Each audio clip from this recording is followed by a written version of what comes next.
먼저 군선교 현장 보고와 더불어서 설교의 말씀을 자연스럽게 한번 이어나가고자 합니다. 먼저 전진교회 이야기를 좀 소개해 드리려고 합니다. 이 전진교회는 경기도 연천에 있는 교회입니다. 제가 개인적으로 아버지처럼 참 존경하는 임선태 목사님과 사모님께서 2011년 5월부터 지금까지 12년이 넘는 시간 동안 사역을 감당해 주고 계십니다. 코로나 전 전진교회는 60에서 70명 정도가 함께 모여서 예배하는 뜨거운 교회였습니다. 하지만 코로나로 인해 군과 민간의 강한 통제로 인해서 오랜 시간 동안 예배가 중단된 교회이기도 합니다. 목사님께서는 현역 신분이 아니시기 때문에 할 수 있는 것이 없으셔서 그저 위병소에서 이 당직 계통을 통해 용사들을 위한 간식을 전달해 주시고 그 1시간이 걸리는 거리를 오고 가시면서 그 교회 앞에서 기도하시는 일이 전부였던 시간이 있었습니다. 그때를 회상하면서 눈물 짓던 목사님의 떨리는 목소리를 저는 아직도 잊을 수가 없습니다. 코로나가 완화되고 그토록 기다리던 출입이 허락됐는데 그 날을 2011년 6월 13일로 기억하고 계십니다. 그날 예배당에 온 용사가 앞에 있는 숫자가 보이시죠? 1명이었습니다. 신병 1명이 와서 첫날 예배를 드렸는데 얼마나 가슴이 아픈 시간이었겠습니까? 그러나 낙심하기보다는 포기하지 않으시고 군정병들을 다시금 세우기 시작하시고 예배를 정상화하기 위해 애쓰시고 사모님께서도 용사들을 위해 양질의 간식들을 준비해 주시면서 현재는 40에서 50명 정도의 인원이 모여서 함께 예배를 진행하고 있습니다. 군선교 현장은 얼만큼 애정을 쏟고 기도하느냐에 따라서 열매가 나타나는 곳입니다. 이 다음 세대를 위한 목사님의 너무나도 큰 열정을 저도 보면서 많이 배우고 있는데요. 참 드문 경우이지만 수요 예배도 꾸준히 섬겨주고 계십니다. 조금 더 첨언을 드리자면 이 민간 성직자 분들께서는 이 군종 목사인 저희들이 몸이 하나이기 때문에 이 대대급에 있는 교회들, 이 물리적으로 떨어진 거리를 다 이렇게 섬길 수가 없어서 이를 돕는 분으로 세워진 분들이십니다. 중요한 것은 사례금도 일절 없이 이름도 빚도 없이 용사들의 마음 하나로 섬겨주시는 분이 민간 목사님들이십니다. 그러나 참 아쉽게도 전진교회는 여느 군교회와 마찬가지로 부실 공사의 흔적이 참 많이 남은 교회입니다. 이 교회는 샌드위치 판넬로 만들어져 있고 지붕은 싱글이라는 것으로 마감을 했는데 목사님 부임 초기에 비가 너무 많이 새고 곰팡이가 가득해서 들어가기만 해도 호흡기 쪽으로 바로 반응이 올 정도로 열악한 교회의 상황이었습니다. 여러 곳에 지원을 요청했지만 별다른 도움을 받지 못해서 올해 연세가 62세가 되신 목사님께서 뭐라도 해보자라는 마음으로 직접 높은 지붕에 올라가서 실리콘으로 틈새를 메우기도 하셨습니다. 2017년 교회에 남아있는 재정과 개인의 재정으로 종탑과 지붕을 약 1,000여만 원 들여서 강판으로 씌우는 작업을 하셨습니다. 그 이후로는 지붕이 좀 괜찮아졌나 싶었는데 이제 다른 곳으로 물이 새기 시작했습니다. 이 화면에서도 보실 수 있듯이 이제는 교회의 부실 공사의 흔적이 남아있는 외벽 사이로 물이 스며들고 고여서 냄새가 심하게 나고 곰팡이가 전반적으로 모든 벽에 서려 있습니다. 우리 장변들이 예배하고 있는 현실이 다음과도 같습니다. 근데 사실 가장 큰 문제는 바로 화장실입니다. 여러분 좀 의아하시죠? 처음부터 교회에 화장실이 없어서 예배 중간에 용사들이 화장실이 급하면 예배 중간에 뛰어나가는 겁니다. 그래서 조금 멀리 있는 이 본부포대라는 곳까지 달려가서 화장실을 이용해야 하는 굉장히 열악한 상황입니다. 그래서 급한 대로 이제 화장실을 마련한 게 보시는 바와 같습니다. 이 군에서 훈련을 하면 가지고 가는 재래식 화장실인데 너무 더럽고 악취가 심해서 화장실이 있지만 대부분의 용사들은 자연 속에 그들의 볼일을 보기도 합니다. 실제로 있는 사례입니다. 이건 개인적인 간증인데 얼마 전 대대 목사님께서 저에게 전화를 주셨습니다. 부대 간부들이 함께 예배하는 MCF 연합 예배라는 시간이 있는데 이번에 999 대대에서 섬겨주실 차례였는데 정말 조심스럽게 전화가 오셨습니다. 전진교회는 화장실도 없고 교회 상황이 너무 열악해서 많이 부끄럽습니다, 목사님. 예배를 여기서 진행할 수 없을 것 같아서 다른 교회로 좀 넘겨주시면 좋겠습니다 라고 전화가 오셨습니다. 그 전화를 끊고 나서 마음이 너무 아프더라고요. 그리고 아무것도 해드릴 수 없는 무력감에 너무나도 어려운 마음이 있었습니다. 그래서 기도했습니다. 주님, 전진교회를 위한 길을 열어주십시오. 그런데 감사하게도 정확한 시기에 이 남서울교회 이신복 집사님을 통해서 문자 한 통이 날아오게 됐습니다. 혹시 교회 리모델링 소요가 있는 곳이 있다면 연락을 해달라는 문자 메시지였습니다. 세상은 우연이라고 말할 수 있겠지만 저는 군선교 사역을 감당하면서 하나님의 일하심에는 한치의 오차가 없다는 것을 고백할 수 있습니다. 너무나 큰 감사가 있었고 주님께서 많은 가능성이 끊어진 곳에서 또다시 일을 시작하겠구나 라는 감사가 흘러넘치기 시작했습니다. 그래서 교회 내부 공간에 사실상 쓰지 못하는 곳이지만 유일한 수도시설이 있는 주방을 화장실로 구조 변경을 할 예정이고, 맞은편에 있는 사진은 목양실이라고 할 수 있는 공간인데 사실상 공간 할애가 어려워서 이 공간을 주방으로 공사를 시작하려 합니다. 두 공간을 다 바꾸는 것이 많은 비용이 할애될 것으로 예상돼서 우선은 가장 급한 화장실 리모델링을 시작해 보려고 하고 있습니다. 이 전진교회 선교와 이 보수 내용에 대한 보고를 마치려고 하는데 이 교회를 위해서 많이 기도해 주시고 함께 해 주실 수 있었으면 정말 감사하겠습니다. 이어서 3, 4단 22여단 GOP 대대 백골 전선교회 내용을 함께 나누고자 합니다. 백골 전선교회 GOP 교회 갤러리라는 곳이 있는데 그곳에는 다음과 같은 글이 써져 있습니다. 북한에서 제일 가까운 교회다. 너무 무시무시한 교회죠. 근데 덕분에 이 열악한 상황을 인지한 민간 선교사님들이 아이들을 매주 섬기러 와주시는 곳이기도 합니다. 하지만 담당하시는 이 앞에 앉아 계시는 정진호 군종 목사님께서 처음 교회를 갔을 때 GOP 용사 예배 인원이 여단 군종병을 제외한 6명이었다라고 합니다. 그 와중에 전역하는 친구들이 2명이어서 선교사님들 중 팀장님이 이렇게 말씀을 하셨다고 하더라고요. 목사님, 이제 지훈이와 동현이도 전역하면 저희가 아이들보다 많아집니다. 계속 와야 할지 모르겠습니다. 너무 현실적인 고민이시죠. 매주 서울에서 이 예배를 섬기러 와주고 계신데 막상 오셨을 때 아이들이 3, 4명 정도가 앉아있다면 참 많이 힘이 빠지실 것도 같습니다. 그때 우리 담당 목사님이신 정진호 목사님이 그렇게 말씀을 하셨다고 하더라고요. 이제 바닥을 쳤으니 올라갈 일만 남았네요. 함께 기도해 보시죠. 저도 부대에서 행정적으로 방법을 찾아보겠습니다. 그리고 GOP 대대에 방문해서 목사님 참 많은 사역을 하셨거든요. 기도회도 하시고 이 장병들을 위해서 와플을 구워주기도 하시고 붕어빵으로 위문을 해주시기도 하시고 여러 가지 일들을 정말 많이 섬겨주셨더라고요. 이와 더불어서 선교사님들과 함께 금식하며 기도로 동역을 하셨고 목사님도 매일 새벽 GOP 교회를 위해 간절히 기도했습니다. 여러분, 아까도 말씀드렸듯이 군교회는 애정과 사랑이 담길 때 열매를 거두는 곳입니다.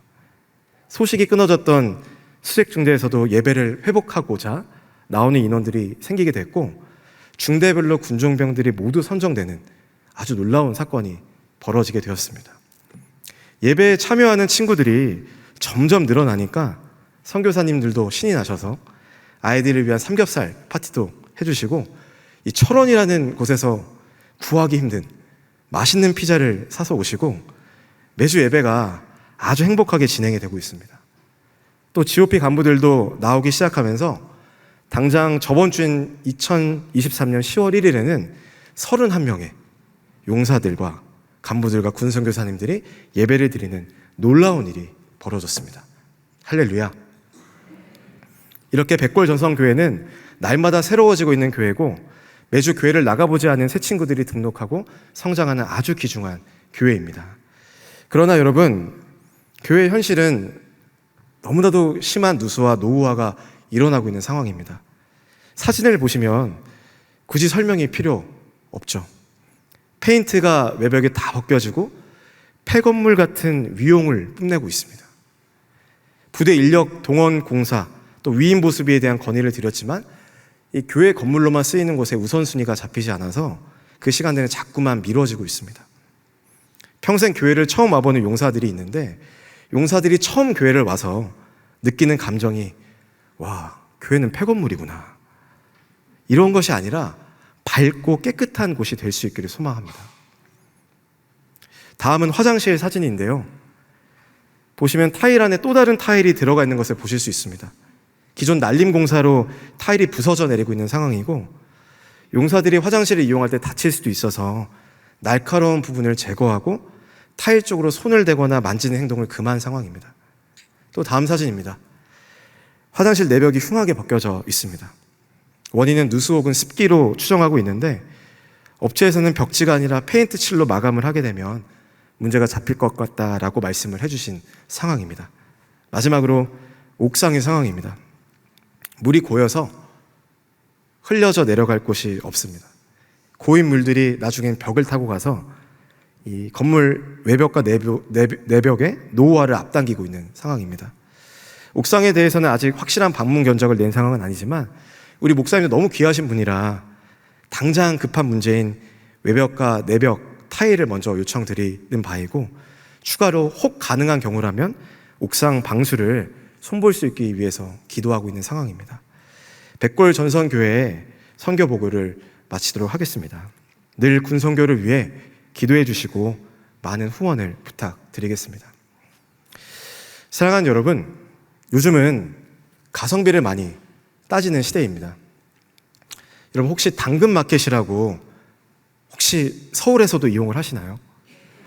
예, 저는 시골에만 있다 보니 10개월 된 아이를 가진 저희 집에서 당근마켓은 주님께서 허락해 주신 선물과도 같은 어플입니다. 그런데 저희가 감당하는 군사역이 우리의 물질이 흘러 들어가는 곳이 육안으로 보면 참 가성비가 떨어지는 일들이 많습니다. 투자 대비 열매를 눈에 띄는 방식으로 얻기가 힘든 곳이라고 여겨지기도 합니다. 그래서 그럴까요? 오늘 성경에 등장하는 사람들도 가성비를 참 좋아하는 사람들이 등장을 합니다. 오늘 말씀은 우리가 너무나도 잘 알고 있는 옥합을 깨뜨린 여인의 이야기입니다. 예수님께서 식사를 하고 계신 도중에 한 여인의 옥합을 가져와서 그것을 깨뜨려 예수님의 머리에 붓기 시작합니다. 여기서 등장하는 옥합은 마가복음에 의하면 나드 옥합인데 한 항아리의 가격이 대략 300데나리온 정도 되었다라고 말합니다. 환산해 보면 1데나리온은 당시 일용직 근로자가 하루를 벌어서 모을 수 있는 돈입니다. 그러니까 300데나리온이라는 숫자는 노동자가 휴일을 뺀 300일 정도를 열심히 일해야 벌 수 있는 1년치 연봉인 셈이죠. 생각보다 비싸고 큰 액수입니다. 여러분 한번 생각해 보십시오. 이 여인이 이 항아리의 옥합을 얻기까지 얼마나 많은 절약과 노력과 먹을 것을 아껴가면서 그것을 유지했을까요? 그런데 이 귀한 것을 오늘 말씀을 보니 주저없이 예수님께 붓기 시작합니다. 그러자 그 자리에 있었던 예수님의 제자들이 놀라죠. 모두 향유의 가치를 알고 있었기 때문입니다. 그래서 여인을 향하여 분개하며 소리칩니다. 어찌하여 너가 이것을 허비하고 있느냐? 여러분, 허비라는 말은 공허하게 사용된다라는 말이죠. 쓸모없이 소비했다라고 판단을 한 것입니다. 여러분, 감정을 이입해서 이 본문을 보면 제자들의 말이 틀린 것 같지 않습니다. 그들은 이어서 얘기하죠. 이것을 팔아서 비싼 값에 팔았다면 많은 가난한 사람들을 도울 수 있었을 것이다. 지당한 말입니다. 근데 사실 이 제자들의 마음의 동기가 어떤 건지 저는 잘 모르겠습니다. 저 비싼 걸? 하는 마음에 무엇인가 한마디를 하고 싶어서 누구도 반박할 수 없는 가난한 자의 이야기를 했던 것일 수도 있겠고요. 진짜 예수님의 곁을 지키던 제자들이 그동안 봐왔던 어려운 사람들이 생각났었을 수도 있었을 것 같습니다. 그러나 분명한 것은 이 여인이 행한 행동이 굉장히 가성비가 떨어지는 일이었다라는 것입니다. 그런데 예수님께서 이 여인의 가성비가 떨어지는 행동이 좋다라고 말씀을 하고 계십니다. 내가 알고 있는 예수님은 낭비벽이 있는 예수님이 아닌데, 예수님 이건 너무 비효율적인데요 라고 생각할 수 있겠지만 예수님은 그렇게 말씀하셨습니다. 그 까닭은 마태복음 26장 12절에 나와 있습니다. 제가 말씀을 읽어드리도록 하겠습니다. 이 여자가 내 몸에 이 향유를 부은 것은 내 장례를 위하여 함이니라. 아멘. 여러분, 사실 예수님은요, 제자들과 함께 사역을 감당하시면서 늘상 제자들에게 이야기하셨습니다. 자그마치 3번이나 이야기를 하셨죠. 내가 곧 고난을 당하고 죽음을 맞게 될 것이다. 그런데 여러분, 그때마다 제자들의 반응은 어떠했는가 하면 베드로는 이야기합니다. 주님, 그러실 수 없습니다. 또 야고보와 요한은 주의 영광 중에 한 사람은 좌편에, 한 사람은 우편에 앉게 해주십시오 라고 말합니다. 제자들은 예수님의 존재 자체에 대해서는 큰 관심이 없었던 것 같습니다. 늘 예수님과 함께 다니고 예수님이 하시는 모든 행적들을 바라봐 왔지만 예수님이 하신 말씀을 그들은 크게 귀 기울이지 않았던 것 같아요. 그런데 이 여인은 어떻습니까? 이 여인은 언제나 예수님의 말씀에 귀를 기울이고 있었습니다. 다들 예수님을 통해 내가 어떤 삶의 유익을 취할 수 있을까를 고민했기 때문에 예수님의 죽음은 나에게 있어서는 안 될 일이라 판단했던 것이죠. 그런데 이 여인은 예수님 그분에 대한 관심을 가졌습니다. 그래서 이 여인만 예수님의 장례를 미리 준비하고 있었던 것입니다. 그래서 이 여인이 예수님께서 좋은 일을 하고 계시다라고 말씀하셨다라는 거죠. 이 여인은 예수님을 사랑했습니다. 여러분, 사랑은 관심입니다. 내가 사랑하는 사람이 생기면 관심을 갖게 됩니다. 그 사람이 무엇을 좋아하는지, 또 어떤 것을 할 때 행복해하는지 귀 기울이기 시작합니다. 여러분, 저도 연애 초창기를 한번 기억해 봤습니다. 데이트가 끝나고 나서 여자친구를 먼 거리까지 데려다 주는 것이 연애 초반 때는 전혀 아깝지가 않습니다. 시키지 않아도 비효율적인 일들을 하게 됩니다. 그때 내가 사용한 시간을 낭비라고 생각하지 않습니다. 그런데 이 관계가 익숙해지기 시작하면 이제 좀 혼자 가 라는 말이 마음속으로 있습니다. 마음속으로. 근데 사실 이게 바뀌는 것이 아니라 내 원래 모습으로 돌아가는 것이죠. 속으로는 좀 효율적이게 살자라는 겁니다. 제가 결혼 6년 만에 아들을 갖게 됐는데 지금 10개월째 된 아이를 키우고 있습니다. 제 세상이 완전 바뀌었거든요. 이 아이에게 전적인 헌신을 합니다. 밥 먹고 자고 똥을 싸고, 이거 잘하기만 해도 너무 예쁨을 받지 않습니까? 근데 이런 얘기를 제가 하지 않더라고요. 아빠 너무 피곤해, 1시간만 좀 참고 밥 먹자, 이 얘기 하지 않습니다. 있을 수 없는 일이죠. 똥을 무슨 하루에 4번이나 싸니, 좀 참고 한 번만 싸. 있을 수가 없는 이야기입니다. 땡깡을 부려도, 나를 피곤하게 해도 그저 행복합니다. 사랑하는 여러분, 사랑하는 사람에게 우리의 효율성은 반비례입니다. 우리는 사랑할수록 비효율을 택하게 되어 있습니다. 제자들은 어떤가요? 예수님을 사랑한다라고 말하는 것 같습니다. 하지만 예수님의 다가올 죽음은 전혀 염두에 두지 않고 그들의 삶의 효율성과 가성비만을 따지고 있습니다.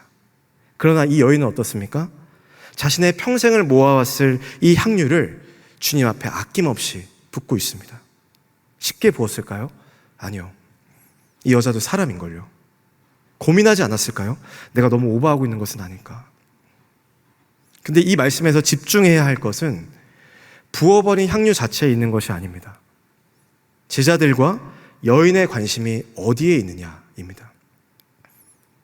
주님은 나를 위해 1년치 삭슬 바친 여인을 칭찬한 것이 아니죠. 야, 너 헌금 많이 했구나, 칭찬한 것이 아닙니다. 주님의 말씀에 집중하고 주님을 사랑하는 마음을 칭찬해 주신 것입니다. 주님 말씀하시는 겁니다. 이것이 바로 너희가 가져야 할 마음이다. 주님은 우리 가운데 말씀하고 계십니다. 여러분, 우리 사랑하는 주님은 어떤 분이십니까? 말씀으로 세상을 창조하신 분입니다.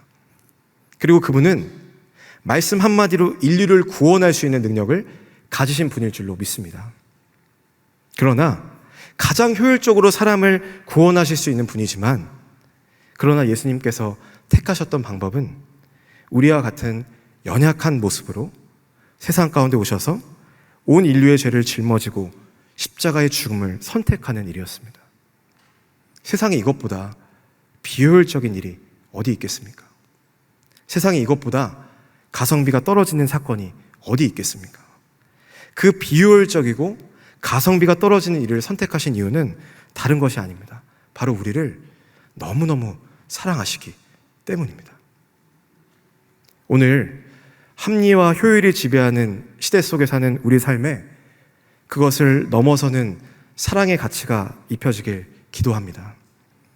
예수님이 가장 먼저 그 일을 위해 자신을 던져 주셨습니다. 그것은 끊임없는 기회 속에서도 죄로부터 돌이키지도 않고 아무런 관심조차 없던 한 사람의 탕자를 위한 가성비 떨어지는, 효율성이 떨어지는 거룩한 낭비였습니다. 그 낭비가 우리 모두를 살게 했습니다. 오늘 여전도의 연합기도회와 군성교 사역은 하나의 공통점이 있습니다. 제가 생각하기로는 바로 헌신입니다. 헌신은 효율성과 가성비를 따지지 않죠. 사랑하기 때문에 헌신하는 것입니다. 우리 군 장병들을 위한, 한 영혼을 향한 주님의 마음, 나 같은 죄인을 위한 예수님의 전적인 사랑, 그것이 우리를 거룩한 낭비의 자리로 초청하고 있습니다. 우리의 삶의 끝에 잘하였다, 충성된 종아 라고 말씀하실 주님을 기대하며 우리 주님께서 가장 기뻐하시는 한 사람을 살리고 사랑하는 일에 거룩한 낭비를 두려워하지 않는 우리 사랑하는 모든 남서울교회 성도님들이 되실 수 있기를 예수님의 이름으로 기도드리겠습니다.